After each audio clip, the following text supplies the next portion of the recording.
Mwese abaduteze amatwi tubaramukije mu izina rya Yesu. Uyu ni wa mwanya wo kwiga ijambo ry'Imana.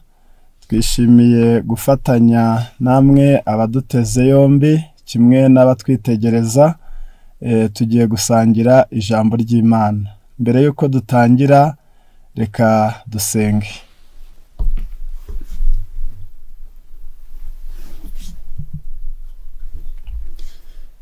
Urakoze Data udukunda uri mu ijuru, ubugiraneza bwawe bwinshi bwabanye natwe kandi burakomeje, izina ryawe rihimbazwe. Umwuka wawe wera akangura imitima yacu, buri muntu wese uteze amatwi amwegere. Ijambo ryawe tuvuga riherekezwe n'uwo mwuka, kandi abamarayika begere buri mutima. Kuri inkomyi mu mitima no mu kirere tubigusabye mu izina rya Yesu, amen.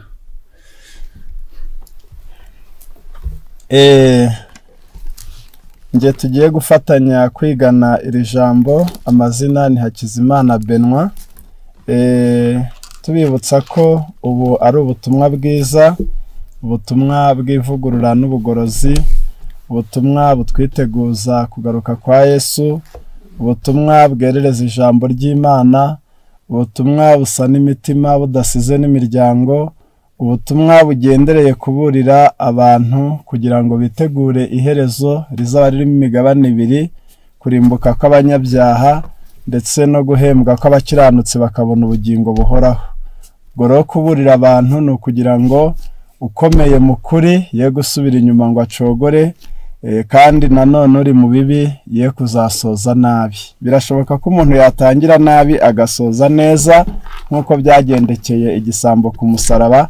Rero tukwifurije ayo mahirwe. Icyigisho tugiye kwigana muri uyu mwanya kiratubwira ngo kwigira ku bimenyetso by'ibihe.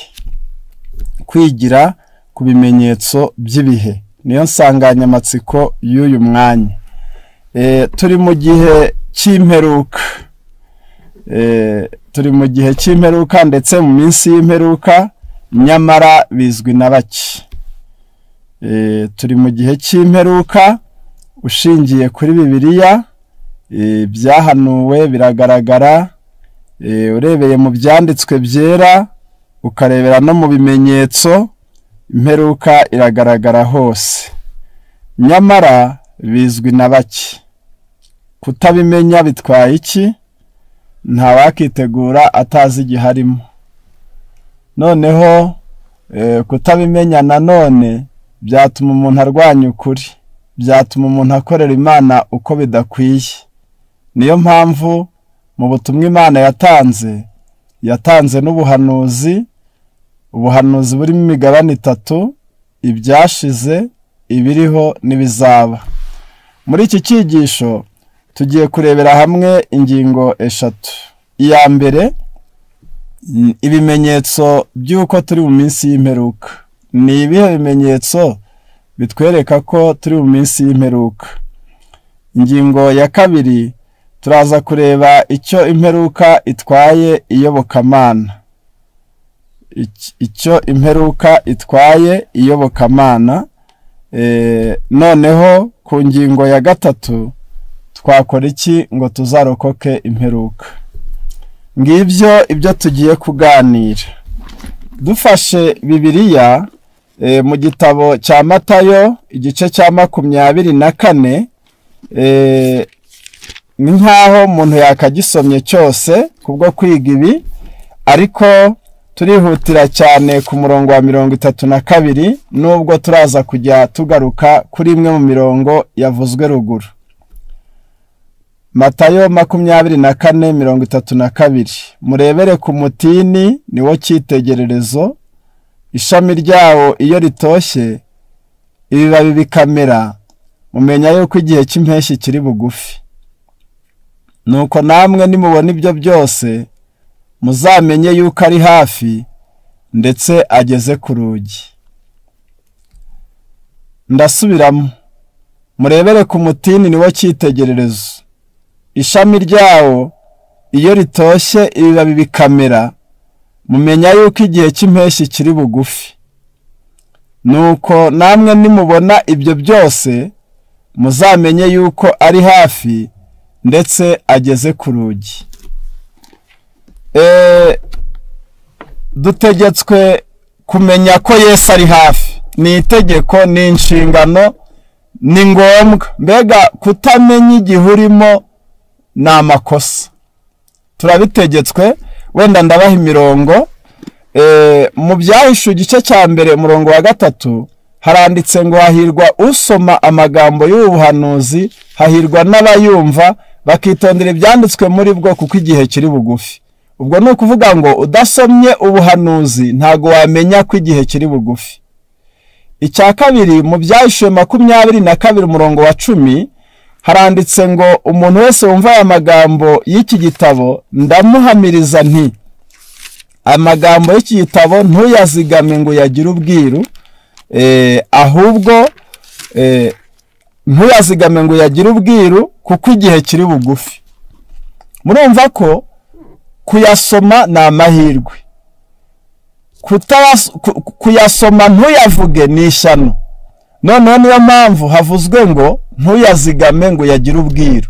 Ni inkuru idakwiye guhora mu byumba by'amasengesho, ni inkuru idakwiriye guhora mu bitabo by'idini, ni inkuru idakwiriye guhora mu rurimi rumwe rw'isi, ni inkuru idakwiriye guhora mu mashuri ya teolojiya.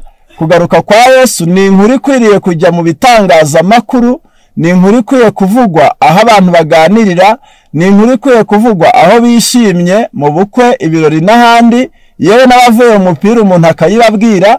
Ariko ni n'inkuru yo gusanga babaye, abarira, abapfushije, abahunze, abihebye, abatwumvira mu bitaro, abatwumva baburaye, abatwumva birukanywe mu ngo, abatwumva bacogoye ku bw'ibibazo by'isi ndetse bumva bashyirwa iherezo ku buzima bwabo. Iyi nkuru yo kugaruka kwa Yesu irakenewe hose. Noneho ngo aya magambo y'ubuhanuzi bw'iki gitabo cyavugwaga ubwo ni Ibyahishuwe, ntuyazigame ngo yagire ubwiru kuko igihe kiri bugufi.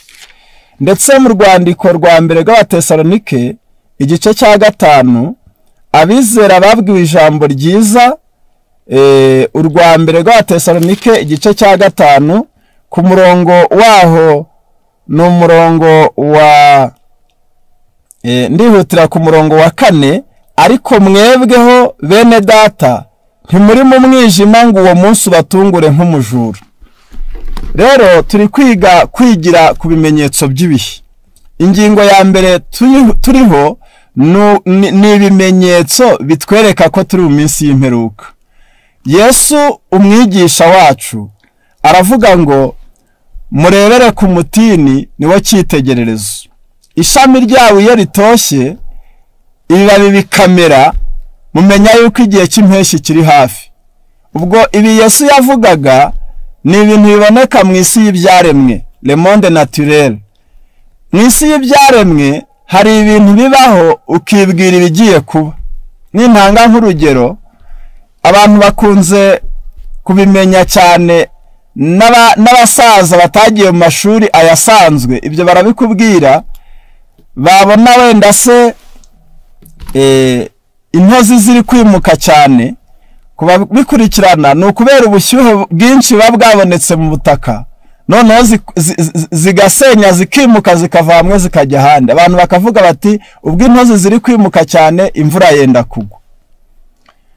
Birashoboka ko abantu bashobora kureba icyerekezo cy'umuyaga bakavuga bati dukurikije umuyaga mwinshi uri kuva aha n'aha imvura izagwa muri ibi bihe n'ibi, kandi ibyo Yesu yarabibemereye.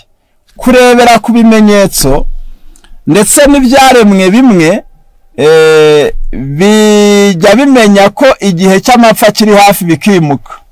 Ibyo tubisoma mu gitabo cya Yeremiya. Bikamenya ibihe byabyo byo kwimuka ku buryo amapfa naza bizaba byaramaze kugera iyo bijya, kuzigama ibizabitunga, kumenya uko bihangana n'ibihe by'ubukonje, bikavuga biti ubu bukonje bwazaduhitana reka twigendere. Ubwo ni ukuvuga ngo mu bwenge karemano bw'ibyaremwe, ibyaremwe biribwiriza bikagenda bikamenya ibihe. Ikibabaje rero ni ukubona inyoni imenya igihe cyo kwimuka, ni ukubona abantu bamenya ngo burya ubwo hashyushye imvura iragwa, ni ukubona abantu bashobora kumenya ibimenyetso bakavuga bati uko biri kose hari ibimenyetso bigaragara. Ndetse n'aha turi gusoma havuga ko kuza kwa Yesu kuzatungura abantu nk'uko ibise bitungura umugore utwite. Ibise aba ari ibimenyetso byo kubyara. Noneho ibimenyetso by'ibihe nabyo biraboneka ku isi, bikaza nk'ibimenyetso biteguza ngo ejo bundi mu gihe kiri imbere hazaba iki, kugira ngo buriya umubyeyi nubwo atamenya umunota n'isaha arabyarira, akaba adashobora kwipima ngo amenye urugero nyababyeyi igezeho ifunguka, ariko uyu mubyeyi ashobora kumenya ngo aha igihe cyageze, agatera intambwe zigana kwa muganga kugira ngo adatungurwa. Mu buzima bw'iyobokamana birabujijwe kubaho tutazi ibimenyetso. Ibimenyetso byo kugaruka kwa Yesu biragaragara witaye ku hantu hane hakurikira.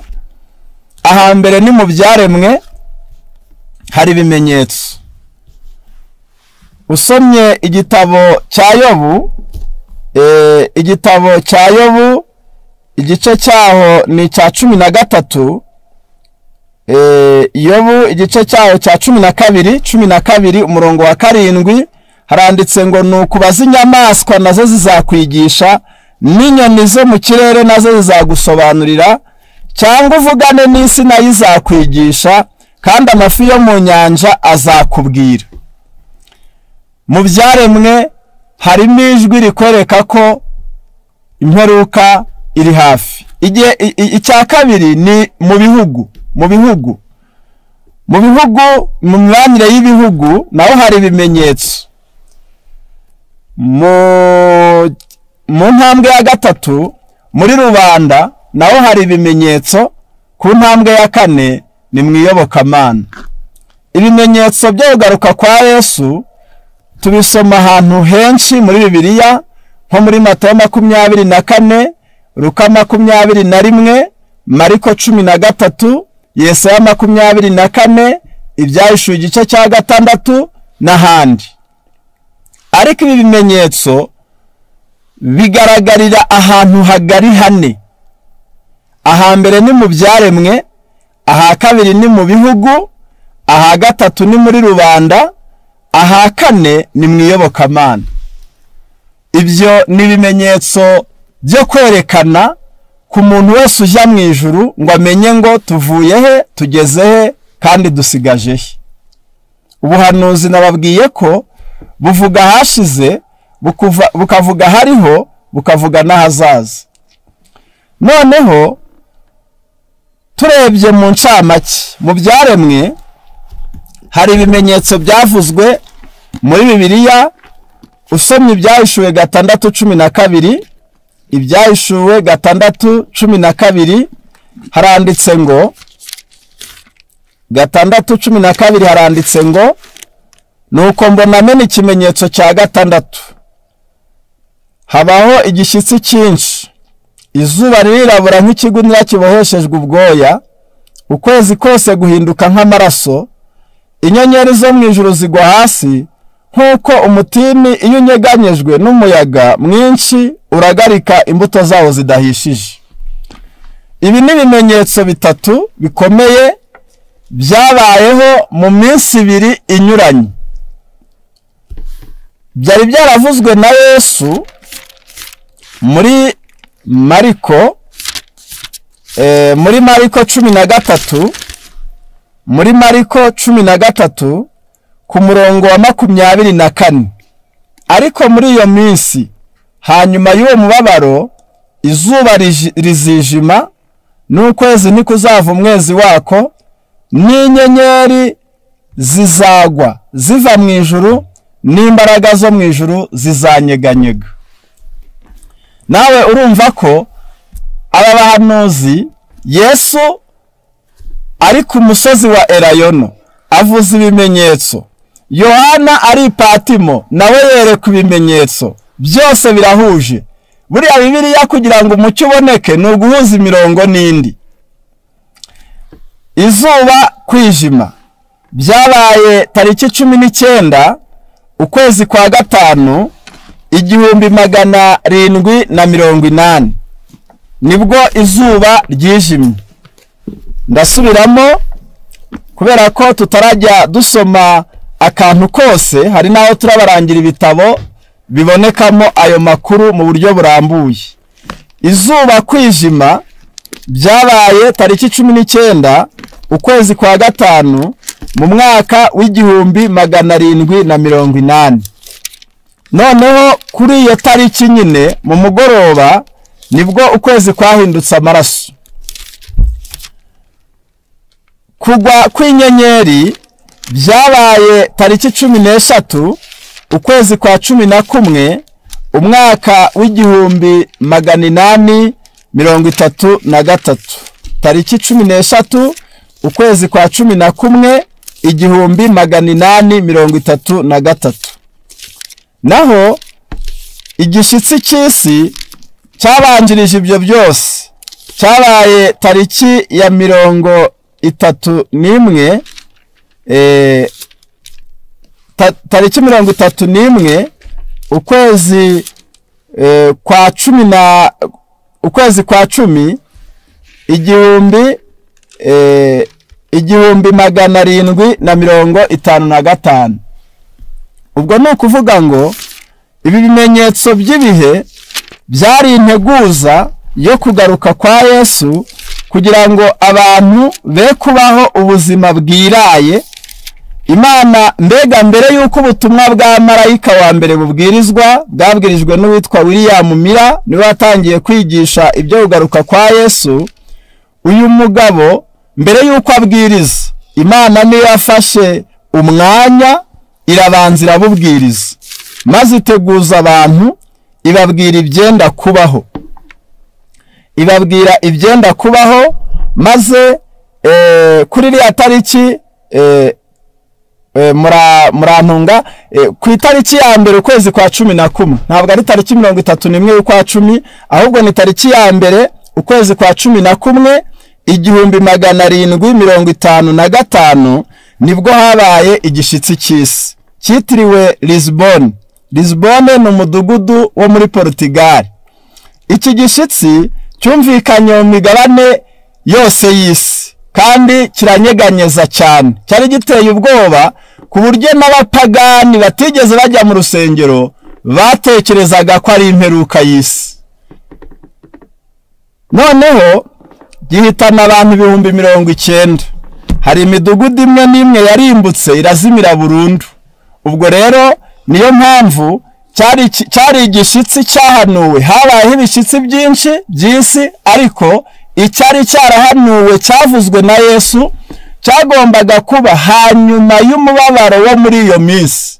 Hanyuma y'umubabaro wo muri iyo minsi, kuba bikurikirana, hari akarengane kahanuwe kagombaga gutangira muri 538 kakageza mu 1798, ari byo byitwa iminsi 1260 muri Bibiliya, kuko umunsi ugereranya umwaka. Ariko Yesu yaravuze ngo kubw'intore iyo minsi izagabanywa. Iyo minsi igabanyijwe, akarengane karangiye mbere ho gato y'igihe cyateganywaga. Akarengane kagisoza nibwo ibimenyetso byatangiye. Icya kabiri ni ikimenyetso cyo kwijima kw'izuba, nk'uko twababwiye cyasohoye tariki ya 19 ukwezi kwa gatanu 1780. Ibyo biboneka mu gitabo cy'intambara ikomeye icyigisho cya 17. Mu Cyongereza ni page 304, hari igishitsi cy'isi. Noneho wagera kuri page ya 305 kwambuka na 6 ukahasanga ibyo kwijima kw'izuba ndetse n'ukwezi guhinduka amaraso. Ibyo byari bimenyetso rero. Noneho nawe tekereza kubona mu isi yose abantu babona ibyo bimenyetso, kandi bigaherekezwa nuko abiga Bibiliya baje gucukumbura nyuma basanga ibyo byarahanuwe. Erega nicyo cyabateye kubwiriza ubutumwa budasanzwe buvuga ko Yesu ari hafi. Noneho mu mwaka w'icyamagana 833 kubaza amateka ya Bibiliya n'ubuhanuzi, hari hashize imyaka 2 gusa, uwitwa William Miller, umugorozi w'umunyamerika wari warabaye umupagani, akaba umushakashatsi, akaba umugabo ukomeye mu butunzi, akarundurira imbaraga ze mu isi, yize amateka y'ubuhanuzi na Bibiliya, amenya ko iherezo ry'isi riri hafi. Noneho atangiza ubutumwa bubwiriza ngo Yesu azagaruka. Mu mwaka w'icyamagana 831 atangira kububwiriza. Nibwo hatangiye icyo bise Advent Movement, impirita yo gutegereza kugaruka kwa Yesu. Noneho hari muri Amerika, uyu mugabo wiswe American Reformer, umugorozi w'umunyamerika, amaze imyaka 2 abwiriza. Hari harabonetse bya bimenyetso 2 twavuze. Noneho haza kwiyongeraho n'igishimangira ari cyo kugwa kw'inyenyeri. Ibyo rero byari ibimenyetso nabyo byigaragaje. Icyo kimenyetso cya gatatu muzagisoma mu gitabo cy'intambara ikomeye, icyigisho cya 18. Nsomye magufi cyane ku ipaje 333 haranditse ngo mu cyamagana 833, imyaka 2 nyuma y'uko Miller atangiye kubwiriza mu ruhame agaragaza ko Yesu ari hafi, ikimenyetso giheruka cyaje kuboneka cyari cyaravuzwe n'umukiza nk'ikizagaragaza ko ari hafi kugaruka. Inyenyeri zizagwa ziva mu ijuru. Matayo 24:29 n'ibindi twasomye muri Byahishuwe 6:13. Icyo kimenyetso cyasohoye mu buryo buteye ubwoba mu byagaragaye nk'imvura y'inyenyeri tariki ya 13 ukwezi kwa 11, ariko kwitwa Ugushyingo 1833. Icyo cyari ikimenyetso gitangaje kigaragaje nko kuboneka kw'inyenyeri zigwa nk'uko byavuzwe n'abanditsi. Ubwo rero mu kirere abantu bitegereje babonye impinduka, babona ibisani n'ibitonyanga byinshi by'imvura bimeze nk'iby'inyenyeri. Noneho ibyo byateye abantu kuvuga ngo burya ibyo Miller abwiriza, ibyo Miller asoma ntabwo ari imvugo gusa, bijyanye n'ingiro. Hari ikintu dukwiriye kumenya. Yesu avuga iby'ubuhanuzi, reka uyu murongo tuwiteho kuko turi kwiga ngo kwigira ku bimenyetso by'ibihe. Ni iyihe mpamvu ituma Imana itanga ibyo bimenyetso? Luka 21 umurongo wa 25 haranditse ngo kandi hazaba ibimenyetso ku zuba no ku kwezi. Ndageza ku murongo wa 28. Kandi hazaba ibimenyetso ku zuba no ku kwezi no ku nyenyeri, kandi no hasi amahanga azababara, bumirwe bumvise inyanja n'umuraba bihorera.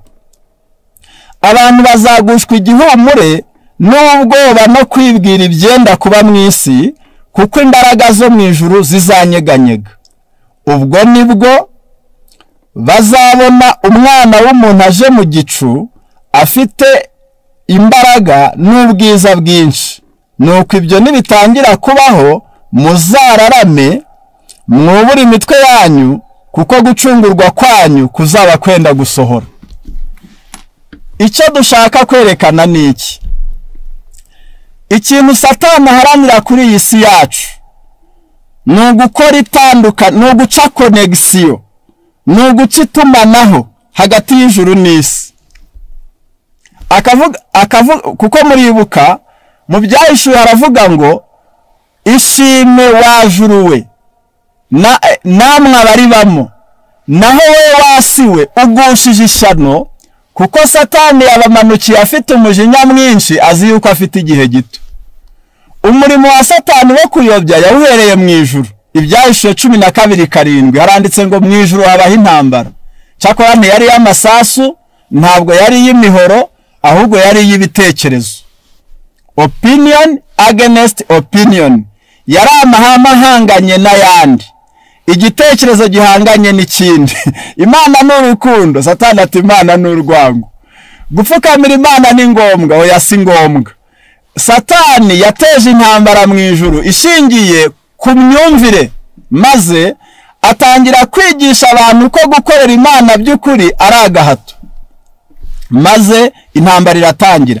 Aho so nerekeje, ariko amaze gucibwa ndetse amaze kugerageza gushuka no kuyobya no kuriganya agatsindwa ubuheruka ku musaraba, ubwo nibwo Satani yavuze ati mu ijuru sinkihabonye, birarangiye, kujyayo ntibigishobotse, nishe Yesu, ntabwo nahingukayo, nta n'uwanyumva.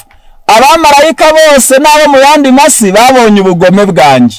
Noneho rero aho batanze, aho badafite amakuru yanjye, nta handi ni hano ku isi, Aziya, Australia, Amerika, Uburayi, Afurika, izi miliyari zituye isi, nanjye ngiye gushakamo abantu. Ubwo mfite 1/3 nagushiye cy'abamarayika, ngiye kuyobya abantu, ngiye kubariganya, ngiye kwerekana Imana nabi, ngiye kubahindanya, nzabahemukira, n'abakorera Imana nzababaza, ku buryo nibishoboka isi yose nzayisasira. Ubwo rero Satani ashaka guca itumanaho hagati y'ijuru n'isi. Icyitonderwa, Imana iyo itanze ibimenyetso ibigira ngo tumenye amakuru y'ibibera mu ijuru, tumenye imigambi y'ijuru, tumenye amaherezo y'abanyabyaha, tumenye aho umurimo wa Yesu agejeje ubu, ariko tutarebye nk'uko turebesha amaso ku isi, tutabyumvise nk'uko twumva ibiturika ku isi, ahubwo turebeye ku bimenyetso biri ku isi, tukiga ibyanditswe, noneho tumenye ibiri kubera mu ijuru. Nguko uko Yesu yavuze ngo nimubona ibyo bibaye, urabona bibaye ku isi, haje umubabaro, haje kwijima kw'izuba, haje igishitsi, ariko Yesu ati nibitangira kubaho muzubura imitwe yanyu. Aravuga ngo nibitangira kubaho muzararame, mwubura imitwe yanyu, kuko gucungurwa kwanyu kuzaba kwenda gusohora. Iyi mvugo ngo kurarama no kubura imitwe isobanuye ibintu bibiri. Isobanuye gukura intekerezo ku by'isi, ugahinga, ugacuruza, ugashyingirwa, ukabyara, ukiga ishuri, ukagura ukagurisha, ariko ibitekerezo bidaheze mu isi, ahubwo uzi neza ko wayijemo kandi uzayivamo, ariko ko hariho isi tuzabamo iteka, bigatuma witwara nk'umuturage w'ijuru hano ku isi. Icya kabiri, aravuze ngo muzarebe hejuru. Hirya yo gukura intekerezo mu isi, hariho noneho kwibaza ku bikorerwa mu ijuru. Ubwo rero ngiyi impamvu Imana yohereje ubuhanuzi, ikemera ko hagira ibimenyetso bigaragara mu byaremwe, ariko igira ngo idukangure. Ubwo rero si ibyo gusa byabaye, twavuze ibimenyetso byari byaravuzwe byahuranyije: kwijima kw'izuba, kwezi guhinduka amaraso, igishitsi cy'isi, kugwa kw'inyenyeri, n'igihe byasohoreye. Ngaho nimureba imyaka bimaze bibaye, ariko abantu bamwe bakaba bakibitegereje. Ukaba wasanga umuntu agitegereje ngo inyenyeri zizagwa, aho zaraguye mu cya 833, kubazi kubara hashize imyaka 191 ibyo bibaye.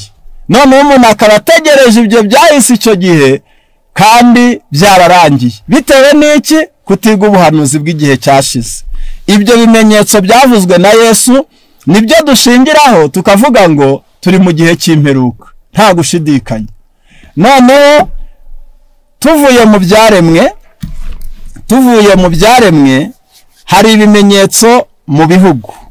Mu bihugu naho hari ibimenyetso, hari butindeho cyane.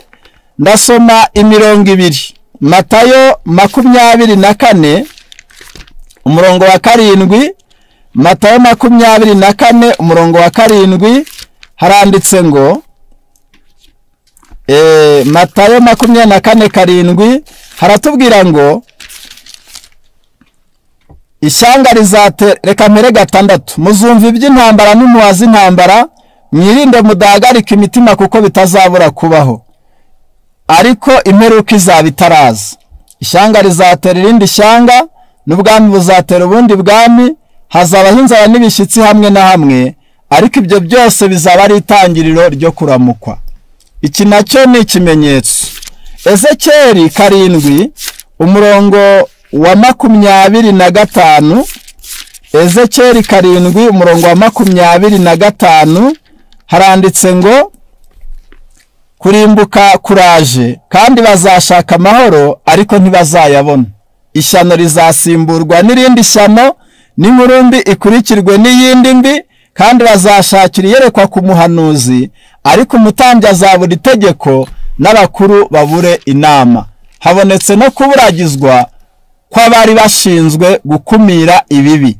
Noneho ibyo twibuke ko mu gitabo cya Danieli igice cya 9 umurongo waho wa 26 harimo ijambo rigufi nditaho rivuga ngo intambara n'ibyago bizarinda bigeza imperuka.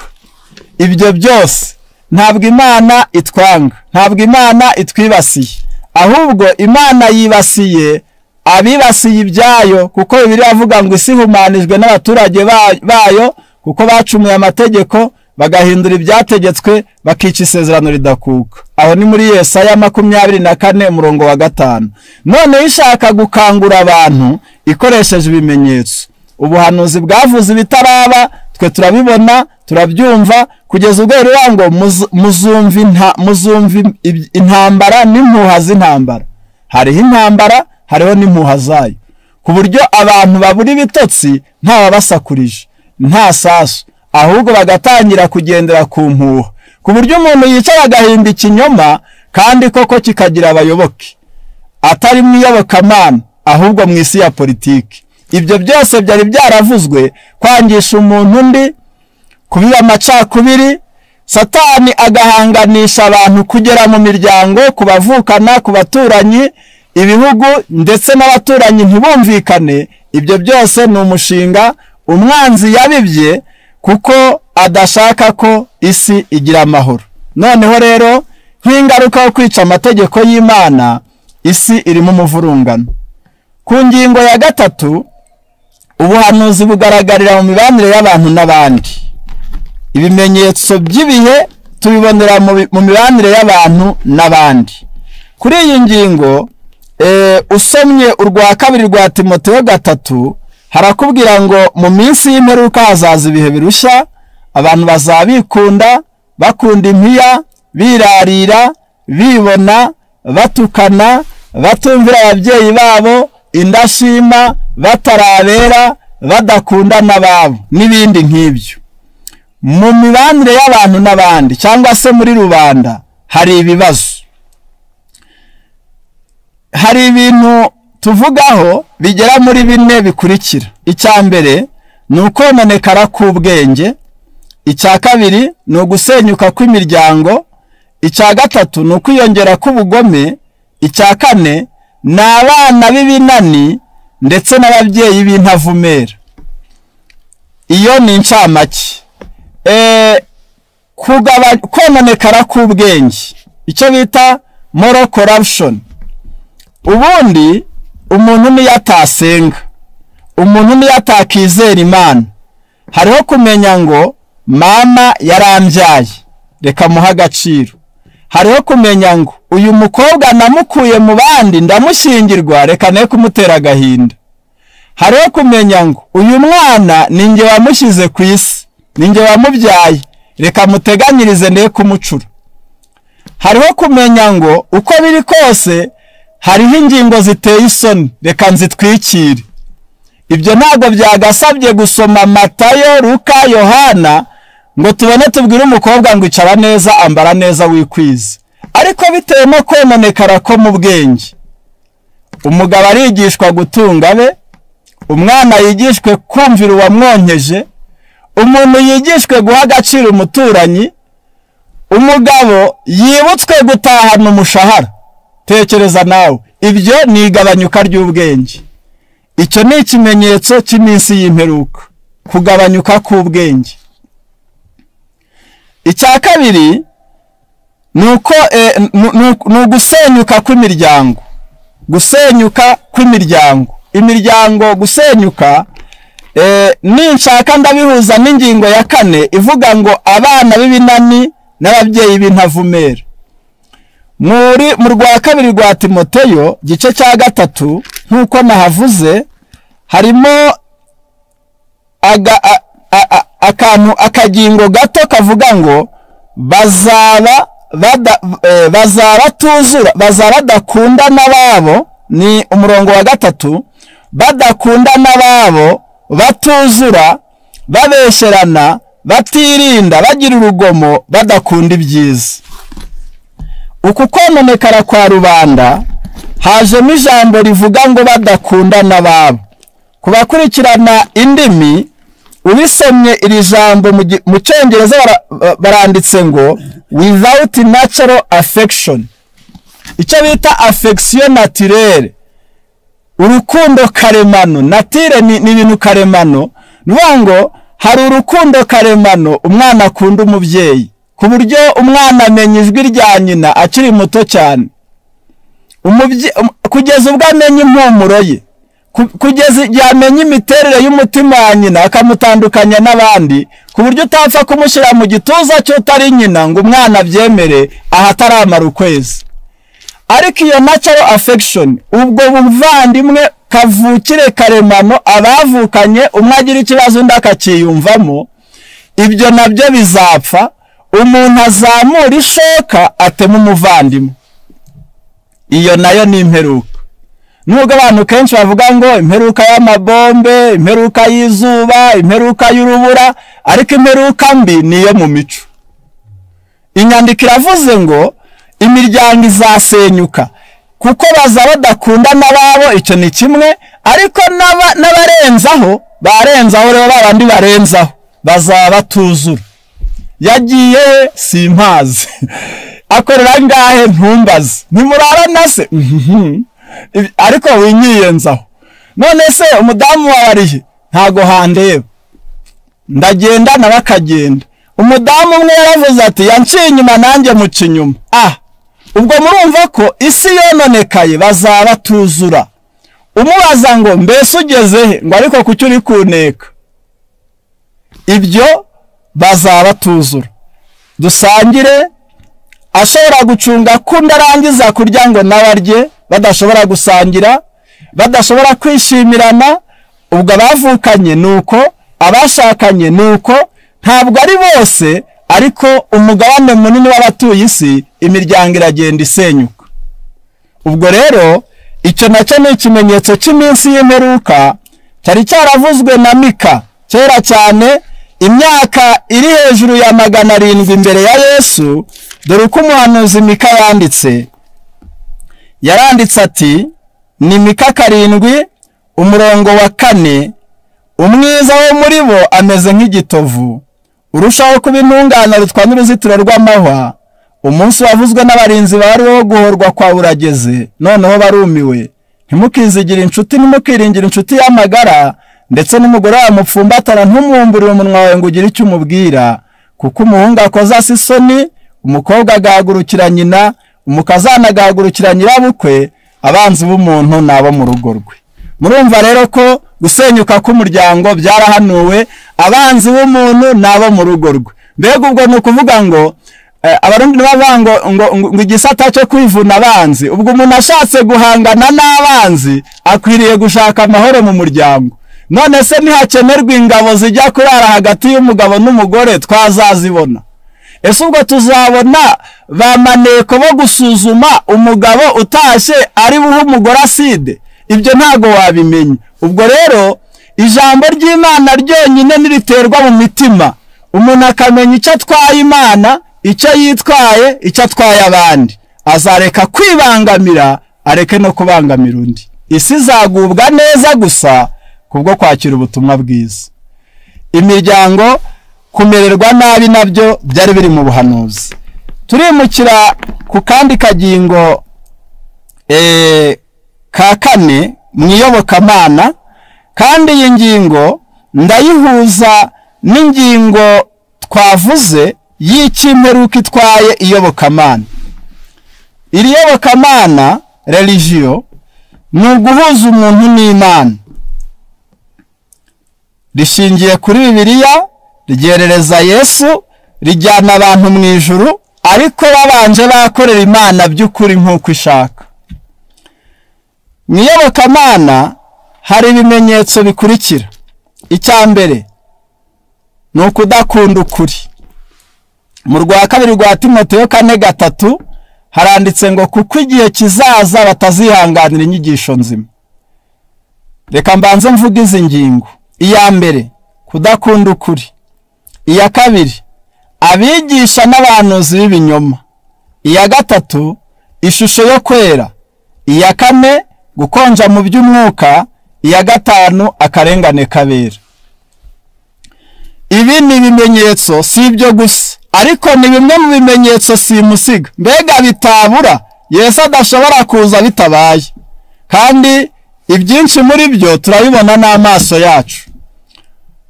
Icya mbere ni ukudakunda ukuri. Ukuri ni ijambo ry'Imana. Yohana 17:17. Mbega ubwo iryo jambo ntirikunzwe. Imvugo z'abantu zirakunzwe, ibigezweho birakunzwe, ibisetso birakunzwe, ariko Bibiliya ntikunzwe. Ku buryo n'umuntu uturuna radiyo urushingiye rugiye ahari ubutumwa bwiza aravuga ngo ibi ntibiryoshye. Icya kabiri ni uko ukuri niko ndiho, ukuri kureza. Ni Yohana 17:17. Ubwo nibadakunda ukuri ntibazezwa. Icya gatatu ni uko ukuri ni Yesu niwe kuri. Yohana 14:6. Ni njye nzira, ukuri n'ubugingo. None ngo bazaba badakunda ukuri. Bizabatwara iki se nibadakunda ukuri? Ngaho wumve ingaruka yo kudakunda ukuri izasohorera ku bantu babaye mu madini ariko ntibakunda ukuri, kandi ibyo bigeze kure. Urwa kabiri rw'Abatesalonike 2:11, ndahera 9 ngeze 11, haranditse ngo kuza k'uwo mugome kuri mu buryo bwo gukora kwa Satani, gufite imbaraga zose n'ibimenyetso n'ibitangaza by'ibinyoma n'ubuhenzi bwose bwo gukiranirwa kubarimbuka, kuko batemeye gukunda ukuri ngo bakizwe. Nicyo gituma Imana izaboherereza ubushukanyi bukomeye cyane ngo bizere ibinyoma. Nawe urumva ko kwanga ukuri bizatera abantu kwizera ibinyoma. Icyo ntabura gusobanura n'iri jambo rivuga ngo Imana izaboherereza ubushukanyi bukomeye. Imana ntawe yoshya, ahubwo izakuraho urukingo rwari rubakingiye. Nibasenya urukuta ibinyoma bizinjira. Noneho Satani azayobya abantu batakunze ukuri, ari ryo jambo ry'Imana. Ku ngingo ya kabiri, hari abigisha n'abahanuzi b'ibinyoma. Ikinyoma ni ikinyuranyo cy'ukuri. Ubwo twasobanuye ukuri ntago biratugora gusobanura ikinyoma. Niba ukuri ari ijambo ry'Imana, ikinyoma ni ikinyuranye n'ijambo. Imigani 30:6. Ijambo ry'Imana ryose rirageragezwa, niyo ngabo ikingira abayihungiyeho. Ntukagire icyo wongera ku magambo yayo kugira ngo itagucyaha ugasanga uri umunyabinyoma. Iyo birivuze ngo hazaza abigisha n'abahanuzi benshi b'ibinyoma, nuko haboneka abantu bahimba inyigisho zitari muri Bibiliya kandi zikabona abayoboke benshi. Noneho ikinyoma kizatera kurimbuka. Ibyo byanditse mu Byahishuwe 22:15, Zaburi 5:7, ndetse na Ezekiyeli 13:9. Umuhanuzi w'ibinyoma muri Ezekiyeli aravuga ngo, wenda iri somo rye ndisome, impamvu Imana yibasiye abahanuzi b'ibinyoma cyangwa se umuntu yigishije akavuga ibitanditse bitwaye iki? Ezekiyeli 13:9 haranditse ngo, kandi ukuboko kwanjye kuzibasira abahanuzi babona iyerekwa ritagize icyo rimaze, bagahanura ibinyoma. Ntabwo bazaba mu nama y'ubwoko bwanjye, cyo ni kimwe, kandi ntabwo bazandikwa mu gitabo cy'inzu ya Isirayeli, cyo ni icya kabiri, habe no kwinjira mu gihugu cy'Isirayeli. Namwe muzamenya ko ndi umwami w'Iteka. Ingaruka eshatu zo kubeshya. Uri umubwiriza butumwa ukabeshya, ukabwira abantu ngo Imana yakuyeho isabato, ntaho bisomye, kuko twabonye ko ikinyoma ni ukuvuga ikitanditse. Ukabwira abantu ngo niyo utasenga nta muntu uzarimbuka. Tekereza nawe ukizeza abantu bitanditse, witwaje ubwenge bwawe, witwaje uko wumva ibintu, erega n'irari rikurimo cyangwa se ibyo abantu bararikiye, kuko ibi biratubwiye ngo abantu amatwi yabo azabarya yifuza kumva ibanezeza, bazigwiriza abigisha bahuje n'irari ryabo. Aho gusenga ngo umuntu ajye mu ijuru, umuntu akamara igihe asenga ngo aje muri Amerika. Nibyo, icyo cyaba ari icyifuzo, ariko isi yose igiyeyo ho hamera hati? Isi yose Imana yikunze ikayimurira muri Amerika. Mbega ujya wumva neza ko ibyifuzo byawe ntabwo ari byo ushyira imbere, ahubwo iby'Imana nibyo bigomba kujya mbere. Ijambo ry'Imana ritwereka neza ko abantu bazigwiriza bigisha bahuje n'irari ryabo. Noneho umuntu ubesha icya mbere ntabwo azamenya umugambi w'Imana, inama yayo ntazayimenye, byenda kuba ntazabimenya, nawe azatungurwa afatwe mu gahogo. Icya kabiri ntabwo azandikwa mu gitabo cy'ubugingo. Icya gatatu ntabwo azaba muri Isirayeli, ntabwo azinjira, mu yandi magambo ntabwo azinjira mu ijuru. Ubwo rero ijuru rirakinze ku banyabinyoma, kuko birivuze ngo hanze hazaba imbwa n'abarozi n'umuntu wese ukunda kubeshya akabikora.